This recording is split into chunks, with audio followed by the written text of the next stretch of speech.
I am building a fantasy world without religion or gods. This is one aspect of the Old Clay that I haven't touched on yet, but it's something that a lot of people have asked me about. What does the religion in the Old Clay look like? Who are the gods? The Old Clay is a world without the concept of gods or theology. There are belief systems and philosophies, some of which have vague similarities to religion, but none of them are theological. It's not necessarily that there isn't any form of higher or cosmic power out there, it's just that the concept of which has never once crossed even a single human mind. This admittedly is a pretty major conceit of the world, and I imagine it's one that may make it harder for some people to invest in the setting. Since gods and pantheons and religions and divinity are all pretty huge staples of the fantasy genre. Religion isn't illegal, there aren't secret cults or anything. People in this world just simply do not worship higher powers. Now, I want to be clear. I'm not anti-religion or spirituality. I'm not here to argue for or against it. I'm also not here to argue for or against its inclusion in media. I just want to discuss why I chose to omit it from the Old Clay. In my last Patreon Q&A, there was a question about what aspect of the Old Clay had I removed that I thought bettered the setting as a whole. When answering that question, I talked about how the setting used to revolve heavily around dragons. But eventually, as the world building moved in a new and different direction towards what it is now, the more generic fantasy aspects, such as dragons, began to feel vestigial. Like they weren't really serving a purpose anymore, they were just there because that's what's supposed to be in fantasy. Around that time, I examined many aspects of the world building and had to ask myself whether they were present because they needed to be, because they meaningfully added to the world, or because they were just there by default. Once I extracted dragons from the equation, I felt like it gave the Old Clay a lot of room to flourish and a lot of room to find its own identity outside of what is traditionally expected in fantasy. To be honest, everything I said in that section of the Q&A video, you could probably just replace the word dragons with religion and it all still would have been accurate. After I removed dragons and the setting began to evolve into, for the lack of a better term, a more grounded, gritty setting with lawful alchemy at the forefront, I needed to interrogate other assumptions about the fantasy genre, one of which was religion. To sort of take a step back a little bit, at a certain point as I was developing the world building, it just felt like religion, as it's conceptualized in fantasy, just didn't really fit the vibe of the world anymore. Things became more secular and grounded, and to be honest, in a lot of ways, the Old Clay feels more like a sci-fi or cyberpunk settings with the trapping of dark fantasy. I say that because a lot of the themes that are explored in this world are similar themes to those different genres. Transhumanism, capitalism, colonialism, advancements in technology, pollution, the degradation of society. All of these things are present in those more future-focused genres and aren't present in fantasy genres. Now, I understand that that might seem hypocritical because I just talked about the importance of interrogating our assumptions about genre and just said that the Old Clay fits more in with sci-fi than fantasy because of those assumptions we have about religion not fitting into sci-fi. But I only bring this up because my decision to omit religion wasn't because the Old Clay seemed more like a sci-fi setting, rather it seems more like a sci-fi setting because I omitted religion. Thank you to World Anvil for sponsoring this video. Right now, I'm working on consolidating all of my world building into one central location for people to browse. Here's the good news. I have years and years worth of lore, notes, sketches, and content all ready to go. Now, here's the bad news. It's all scattered throughout hundreds of random documents and folders on my computer where nobody can see it. That's where World Anvil comes in.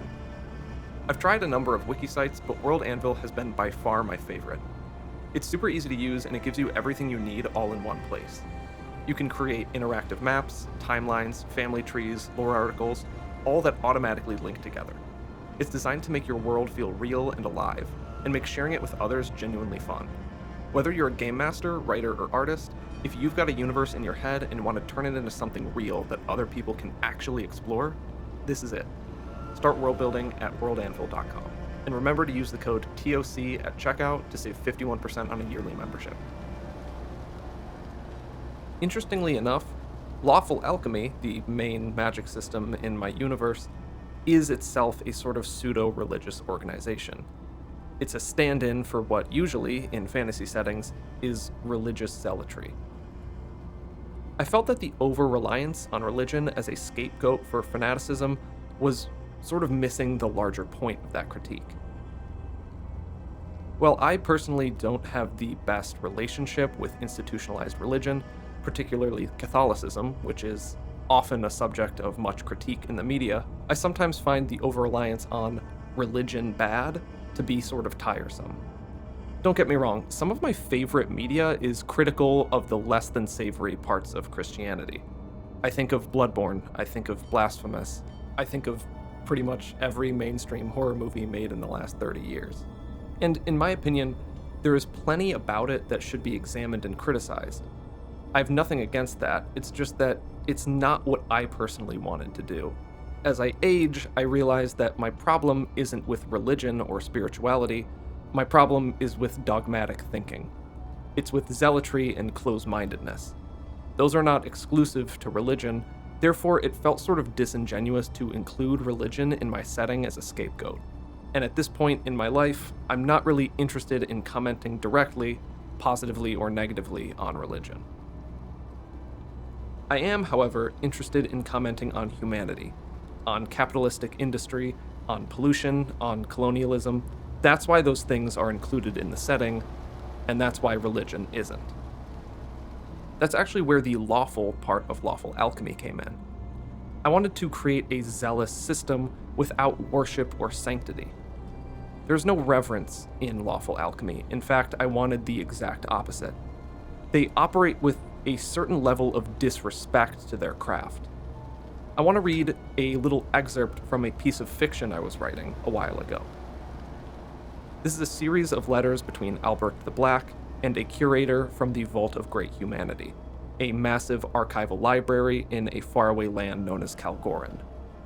This was from one of Albert's letters. There is nothing sacred about lawful alchemy, its pursuits, or its symbols. Lawful alchemy is a practice of reason, of simple logic that applies equally to all things and all people. Thus, it belongs equally to all those who would not abide foolishness. It demands no respect from you. It cannot.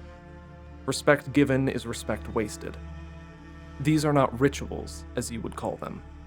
Only carefully measured processes tried and tested and revised into the truest form of efficiency. If they seem strange to you, then you are inefficient. These symbols are not to be revered, so please do not patronize them. They are not esoterica imbued with some mystic power. They are tools crafted for a singular purpose, to be used and broken and ground down into nothing and discarded when their use is done. Reverence is simply what a fool feels when they cannot comprehend the mundanity of a thing. Lawful alchemy is reason. You are not a person of reason, are you? I ended up scrapping this little piece of fiction for various reasons. Maybe I'll get back to it one day. But I wanted to include it here because I think it shows the lack of reverence that lawful alchemists feel to their own practice. This isn't some sacred or holy task. There isn't any sort of sense of righteousness, at least not towards the practice itself. It's more of just a means to an end. It's just science.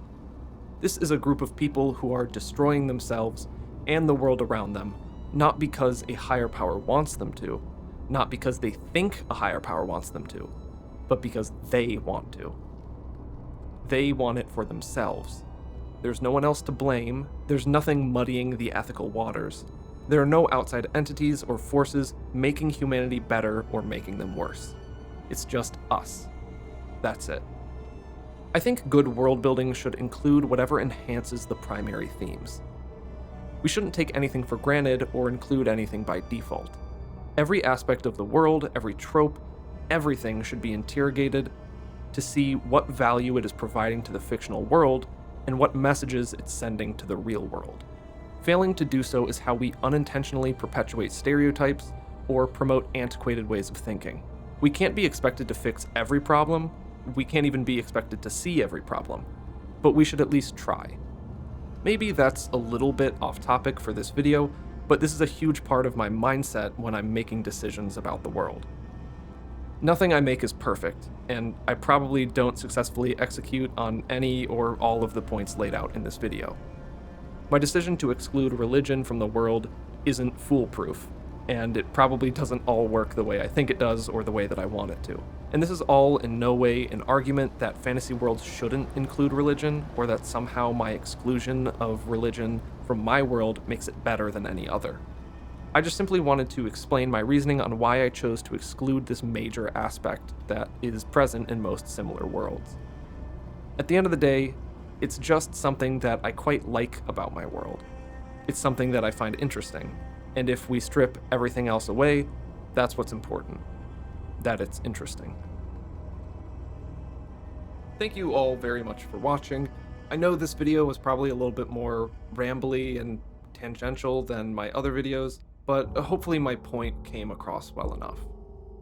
If you would like to submit any artwork to be featured at the ending slideshow of all of my videos, please send it to oliver@theoldclay.com with the subject line art submission.